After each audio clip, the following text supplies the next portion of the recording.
Deadline by Crutcher, Chapter 1, Early August. My plan was to focus my senior year on information I could use after graduation when I set out for planet Earth from the Pluto that is Trout, Idaho, population 943. My SAT said I wasn't even close to brain dead, and I was set to be accepted at any college I chose, as long as I chose one that would accept me. A lot of guys use their senior year to coast, catch up on partying, and reward themselves for making it this far. Not me. This was my year to read everything I could get my hands on, to speak up, push myself and my teachers to get the true hot poop on the world at large, so I could hit the ground running. How big a pain in the ass do you think that would make me in Mr. Lambier's U.S. Government Current Events class, where Lambier regularly alters reality with the zeal of an evangelical senator? I also intended to shock the elite by etching my name atop the winner's board at the state cross-country meet, then come home to take Dallas Suzuki by surprise. Dallas Suzuki may sound to you like a car dealership in Texas, but for the past 3 years, she has been the single prey in the crosshairs of my Cupid's bow, and she doesn't know it because she is way, way out of my league. Mr. Ambitious. Then, about 2 weeks after my 18th birthday, a month and a half before beginning my final year at Trout High, I discovered I'll be lucky to be there at the finish. A warning like that usually comes from the school office, to be ignored until the third notice, but this was from the office above the office, and was to be attended to immediately. Doc Wagner left a phone message a few days after my routine cross-country physical. He wanted to see me with my parents in his office either ASAP or pronto. There was gravity in his voice, so I decided I'd better scout ahead to see if his message was PG-13 and suited for all, or R-rated and just for me. Turned out to be X. "Hey, Ben," he said as he passed me in the waiting room, "where are your folks?" "They couldn't make it. I'd really prefer they were here. My mom's... well, you know my mom, and Dad's on the truck." "I'm afraid I have to insist," he said. "I'll relay the information. Promise." He said it again. "I'm afraid I have to insist." "Insist all you want, my good man," I said back. "I am 18, an adult in the eyes of the election board and the Selective Service and your people, the American Medical Association. I decide who gets the goods on yours truly. Dr. Wagner has known my family since before I was born and was plenty used to my smart-ass attitude. He's delivered probably 80% of the town's population my age and under, including my brother, and I'm not even close to his worst work. He also delivered Sooner Cowens. "I don't feel right talking about this without your parents, Ben," he said, walking me toward the examination room, "but I guess you leave me no choice." "I leave you exactly that," I said. "Lay it on me." And lay it on me he did, and I am no longer quite so glib. He sat on the stainless steel swivel stool, a hand on my knee, staring sadly. I said, "You're sure about this, right? There's no doubt?" "There's no doubt. I sent your tests to Boise, and they sent them to the most reputable clinic in the country. We can run them again, but unless your blood was mixed with somebody else's, and yours is the only blood I took that day, it's pretty much a lock. We have to get right on it. Otherwise, you'll be lucky to have a year." Doc took another blood sample, to be sure. I watched him mark it, but I knew the original tests were mine. "Okay," I said, rolling down my sleeve. "Let me sit with this a minute, all right?" He hesitated. "You got no sharp instruments in here, Doc, and nothing to make a noose. Go," I said, fighting the urge to let him stay. "That's my curse. Give me the bad news and I'll take care of you." I thanked my mother for that. Doc rose and he looked old. He stood at the door, watching me over the top of his glasses, the cliché of a small-town doctor. The door closed behind him and I stared out the window, letting his words settle into my chest. "Otherwise, you'll be lucky to have a year." The leaves of an ancient cottonwood outside the window danced in the bright sunlight, and I was breathless. I sat, digesting the indigestible, adrenaline shooting to my extremities as if I were strapped to an out-of-control, whirling dervish. I was thinking of my mom. How in the world do I tell her this? All my mother ever wanted was to be a good mother and a good wife. But that's not as easy as it sounds, for her at least, because she's crazy. She's either moving at warp speed or crashed in a room with the shades pulled. No gears in between. She calls herself a stay-at-home mom, but when she does stay at home, it's all you can do to get her out of her locked bedroom. And when she's not at home, she could be at the Chamber of Commerce or the Civic Club or any of a number of bridge or book clubs. When Cody and Dad come home to a dark house, Mom's door closed tight like that of a dungeon, they pretend she's on vacation. I'm the one who tries to get in and make her feel better. File that under Don Quixote. Dad has his own bedroom because he's not willing to sleep on the couch during those long stretches of nights when her bedroom door is locked. He runs his mail and freight business like a fine Swiss clock, reads voraciously, and helps Cody and me problem solve, by request only. His demeanor doesn't change whether Mom is on fire or doused. His keel is as even as hers is tilted. It's kind of like living with roommates who are foreign exchange students from opposite points on the globe. I speak both their languages, while Cody speaks neither, and I spend way more time than I should translating. I knew even before I thought it all out that bringing them Doc's news would break the fragile symmetry of our lives. And, oh God, what about my brother? But I have to say, and this will sound strange, the minute Doc said it, I felt a congruence.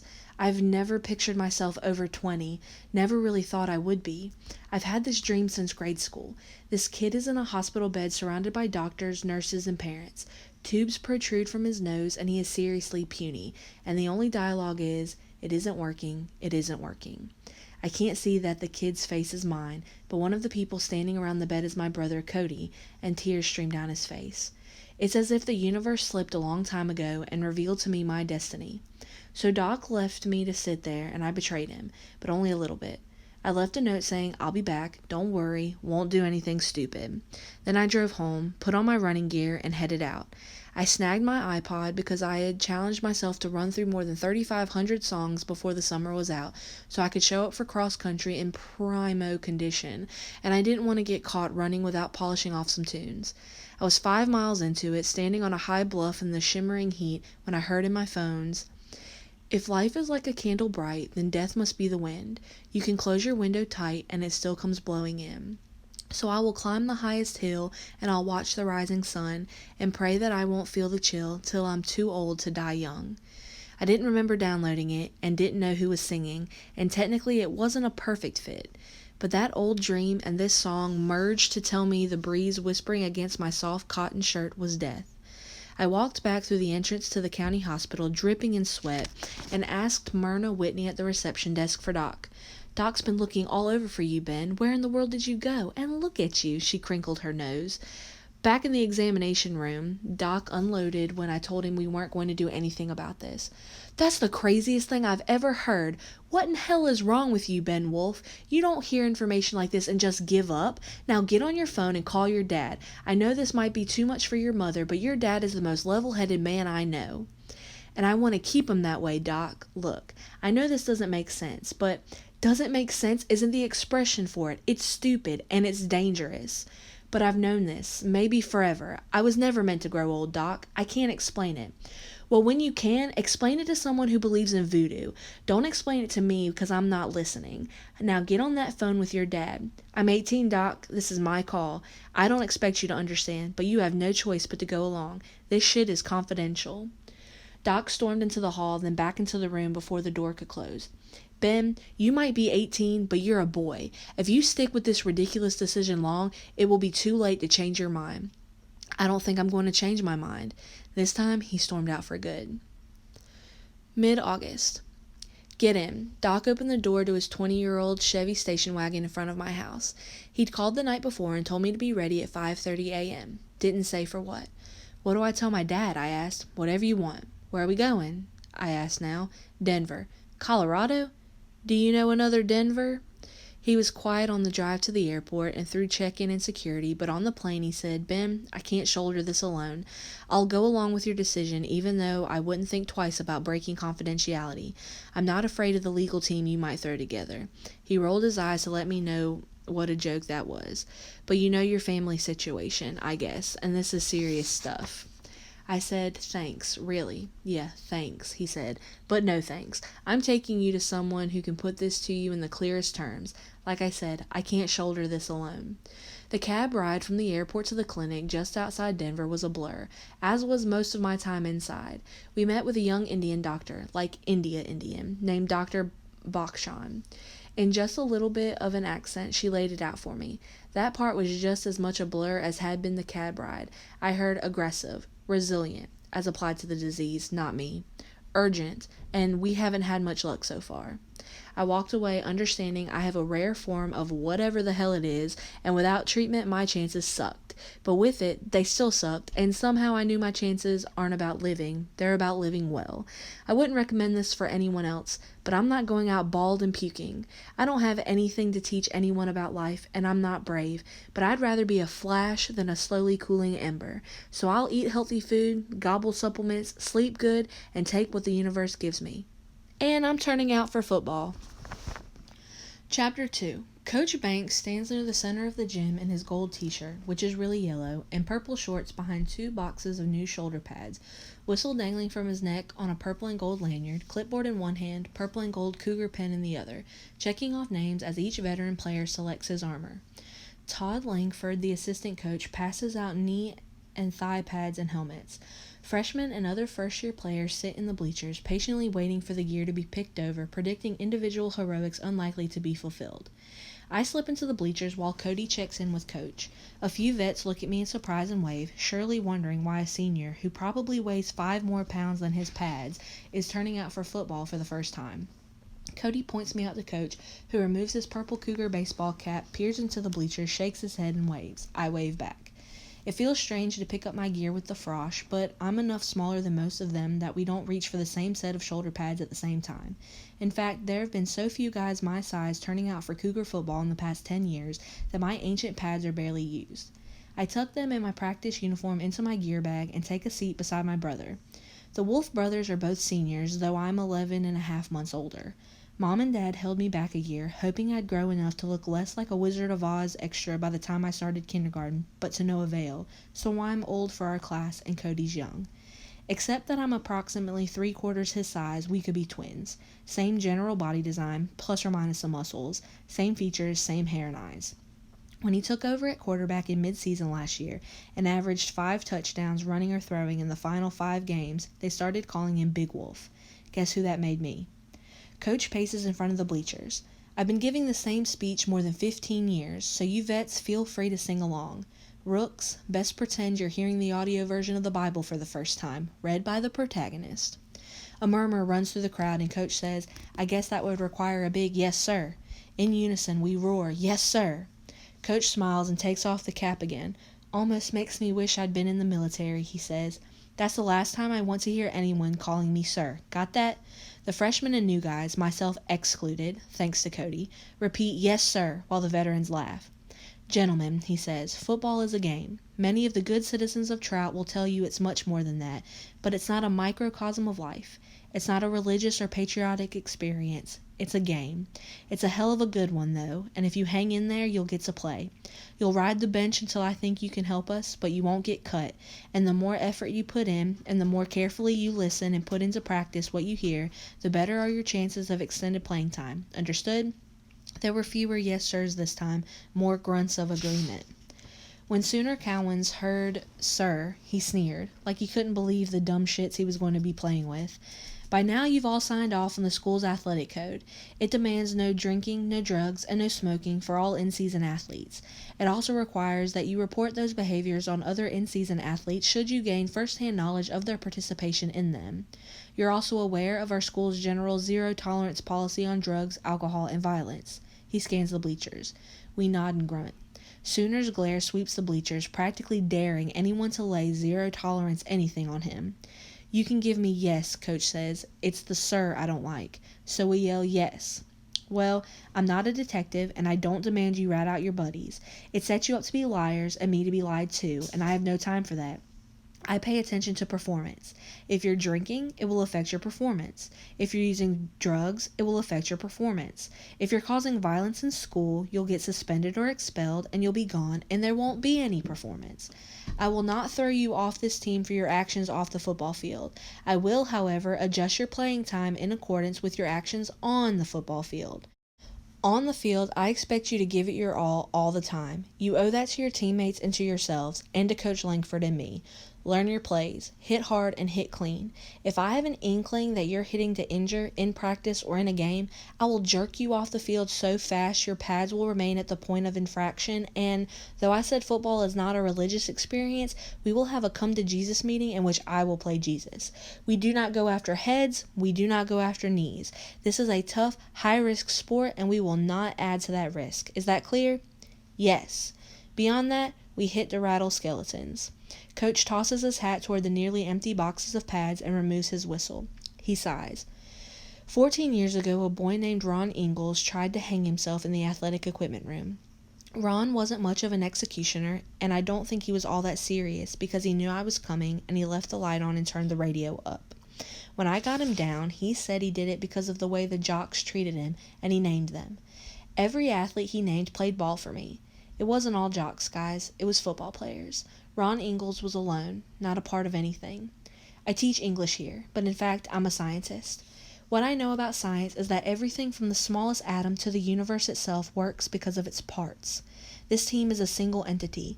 It works when everyone does his part, from the manager to the quarterback. I know because I know. There are guys on this team who have nothing but contempt for other guys on this team. Off the field, hate away. On the field, we need each other. Every one of us operates better when every player does his job.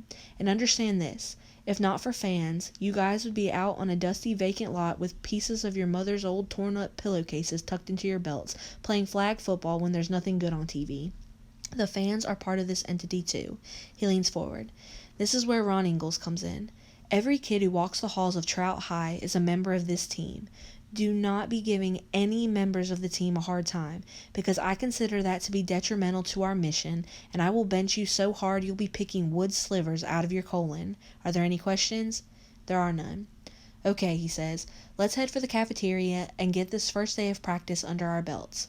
Oh, and gentlemen, Coach says as we begin to clear the bleachers, some of you may have taken history or civics classes that outline the freedoms one enjoys in a democracy. At the heart of those freedoms is choice. At this moment, you have the freedom to choose whether or not to play football. With an affirmative choice, all democracy vanishes. It's another 2 weeks before school starts, so we walk through darkened, deserted halls toward the cafeteria, where we come upon card tables covered with tablecloths, a candle burning in the center of each. Caterers from Lindman's, Trout's best imitation of an upscale restaurant, wait to serve us our choice of soup, salad, a meat or veggie entree, and a generous selection of desserts. This is one of Coach Banks's more eccentric traditions, marking our last day of relative comfort. I'm the only guy who orders the veggies. Coach squats next to Cody, who's sitting across from me. Randy Dolvin and Rich Glover sit to my right and left, popping bite-sized sirloin tips like popcorn. Ben Wolf, Coach says, this is your last year of high school. You were headed for state and cross country. What in hell are you doing here? I want a new experience. He can't help but take in my size. People I've never met do that the moment they hear my deep voice and realize I'm not a sixth grader. But I've known Coach since junior high school when he came to our house to lay out future plans for my brother, took a look around, and turned into our backup dad. In Coach's defense, he is seeing me for the first time in this light. The new experience could be brain damage, he says. Dolvin says that wouldn't be a new experience. Have you talked with Coach Gildhouse? Coach asks. Gildhouse coaches cross country. I left a message on his answering machine yesterday afternoon, I say. I'll talk with him today. He called Coach Gildy when he knew he wouldn't be there, Cody says, like I do with you when my shit is in the street. What do you think of this? Coach asks my brother. Sole surviving son, Cody says. Doubles the inheritance pool for me. Glad you're not my brother, Coach says, and turns back to me. I can't promise you much playing time, buddy. Most of these seniors have 3 years experience. He looks me over again, and you have to admit, you're not exactly... What do you weigh now? 130. He stares. Cody looks away and smiles. Okay, 123. Listen, Coach, I'm not the delinquent ant crawling up the elephant's leg with sexual pleasures in mind. I've always had a fantasy of playing ball.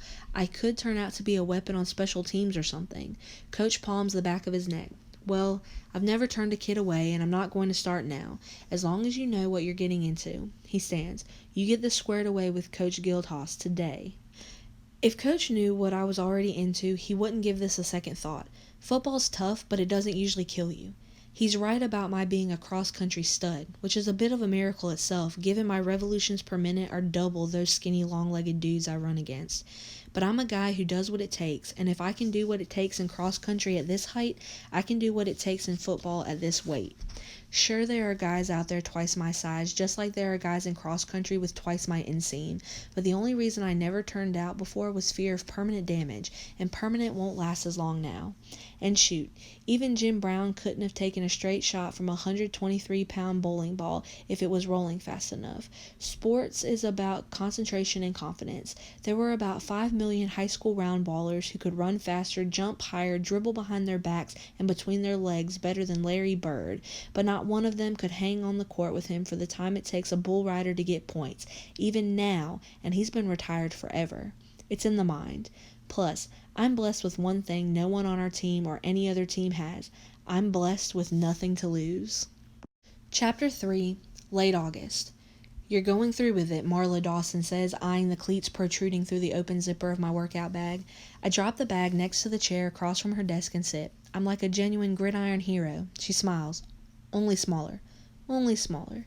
You're going to have to help me with this, she says, studying my face. It's incomprehensible to me that you want to spend this time being pummeled. I just need something that grips my attention tighter than reality, I say. Man, you see those big guys coming, it takes everything you have not to burrow into the grass like a gopher. Marla Dawson is Doc's and my compromise. He was this close, forefinger and thumb, maybe a quarter-inch apart, to breaking confidentiality and calling my parents. There will be a day, he said, when I look back wondering what I should have done. I've got to live with myself. There was an implied, and you don't. So we agreed I'd talk with a shrink at least twice a week, and he'd find a way to fund it. Of Trout's 943 citizens, not one of them is a shrink or even plays one on TV. I figured I'd bring that to his attention after he got a little more comfortable with reality. Only Doc Wagner is not so dumb as I'd like to think, because he happened to know our county is included in an outreach program out of Ada County, which means Boise, and that we have us a traveling shrink. Guess how often? Marla's laugh at my gopher remark is tentative. I'm out of my depth here, she says, for about the 8th time in the 4 weeks we've been meeting.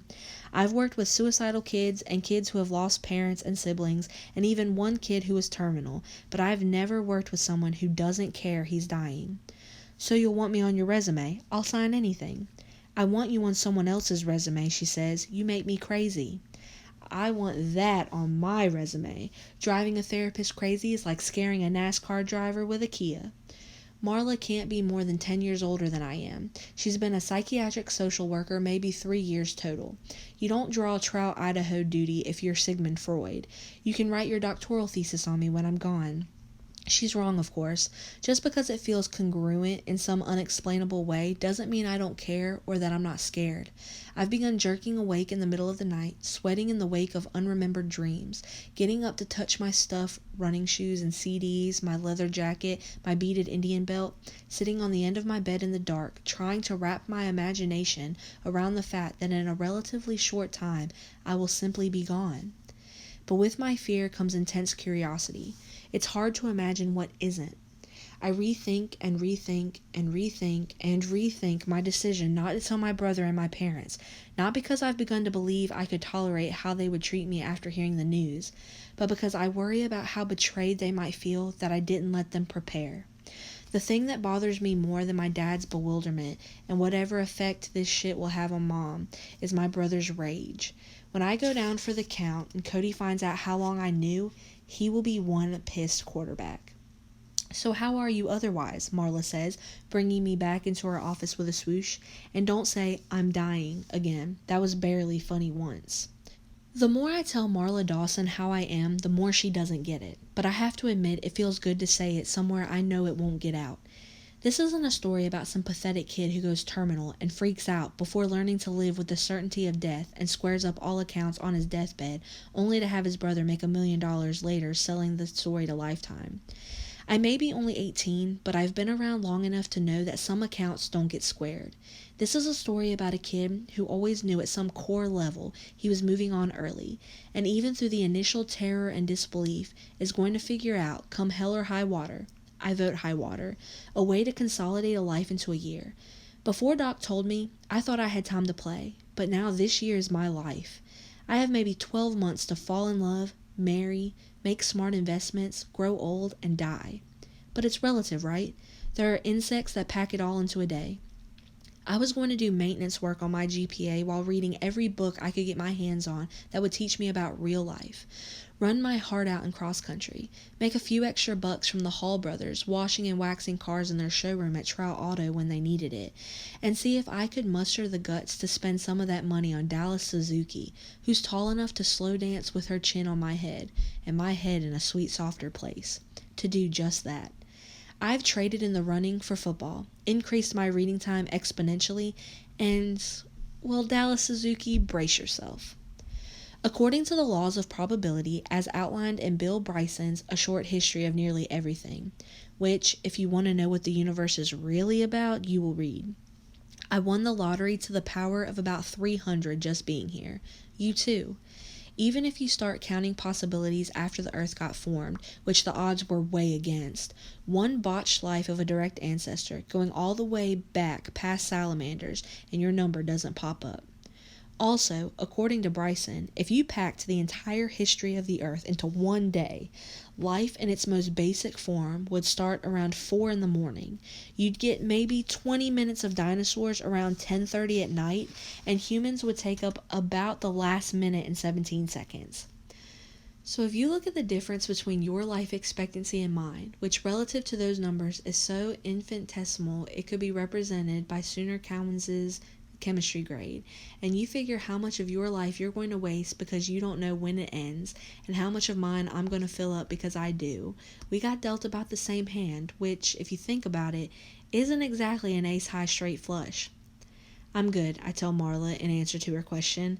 I figure if Doc is right about the time I have left, I should wrap up my adolescence in the next few days, get into my early productive stages about the 3rd week of school, go through my midlife crisis during Martin Luther King Jr.'s birthday, redouble my efforts at productivity, and think about my legacy, say Easter, and start cashing in my 401ks a couple weeks before Memorial Day. I don't have to worry about making enough money to put kids through college, so I can focus on the more philosophical elements of my life. I unzip my backpack and haul out my notebook. I have it charted here if you want to see. I think I've got it, she says. So where do I fit in? Problem solving, I tell her, and convincing Doc I'm not crazy for refusing treatment. And how do you propose I do that? He calls me twice a week asking if you've changed your mind. Favorable psychological assessments, I tell her. He needs to know he's done everything he can, which he has. I mean, he could have stopped me from playing football. She nods. He's sticking his neck out for you. And the problem solving? Well, if I'm going to put the lid on adolescence in the next few days, I pretty much need to get laid.